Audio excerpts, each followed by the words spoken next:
Indian medical association में अध्यक्ष और सचिव पद के चुनाव 6 अक्टूबर को होंगे। बाकी पदों पर एक एक प्रत्याशी का नामांकन होने की वजह से इन सभी नामों का निर्विरोध चुना जाना तय है। आपको बता दें कि आईएमए के चुनाव में अध्यक्ष पद के लिए डॉक्टर नंदिनी रस्तोगी और डॉक्टर दिनेश सचान आमने सामने हैं। वहीं सचिव पद पर डॉक्टर विकास मिश्रा और डॉक्टर पल्लवी चौरसिया ने नामांकन दाखिल किया है। आईएमए की इलेक्शन कमेटी के पदाधिकारी doctor Awadh Dubey, doctor AC Agrawal ने बताया कि 6 अक्टूबर को ईवीएम के जरिए अध्यक्ष और सचिव पद पर मतदान होगा। गौरतलब हो कि पिछले चुनाव में अध्यक्ष पद पर यही दोनों चेहरे आमने सामने थे, तब डॉक्टर नंदिनी रस्तोगी ने जीत हासिल की थी। वर्तमान में आईएमए कानपुर में 2300 सदस्य हैं। चुनाव प्रक्रिया में नाम वापसी के लिए 10 अगस्त तक का समय निर्धारित किया गया है। हमारे आईएमए के जो एग्जीक्यूटिव कमेटी है उसके लिए 48 सदस्यों का ज़रूरत थी। 48 पोस्ट के लिए उसमें से 48 ही नामांकन आए, लेकिन उसमें से 2 फॉर्म इनकम्प्लीट होने की वजह से उनको निरस्त कर दिया गया। बाकी 46 सीट्स के लिए वैलिड नामांकन प्राप्त हुए हैं।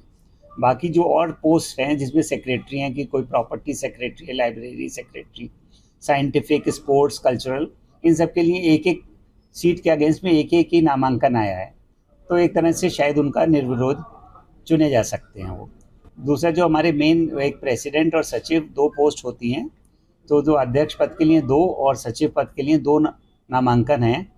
तो इसीलिए उन लोगों की जब तक कि हम लोग स्क्रूटनाइज करके अब हम लोग ने लिस्ट लगा दी है, 10 तारीख से विड्रॉल तक का टाइम होगा। अगर कोई विड्रॉ करता है, नहीं तो 12 तारीख को फाइनल लिस्ट लगाएंगे। इस बड़ी इम्पोर्टेंट सभा में आप सभी का स्वागत है।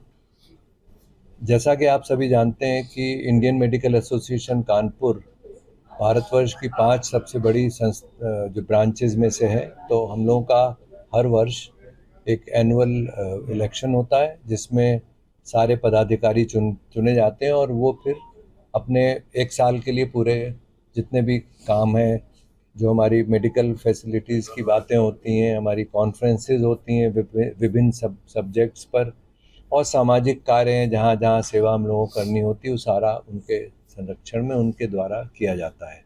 तो इस वर्ष भी अभी हमारा कल तक जो चुनाव का प्रक्रिया का पहला चरण समाप्त हो गया है, जब कि कितने लोग इसमें भाग लेने के लिए अपने को अप्लाई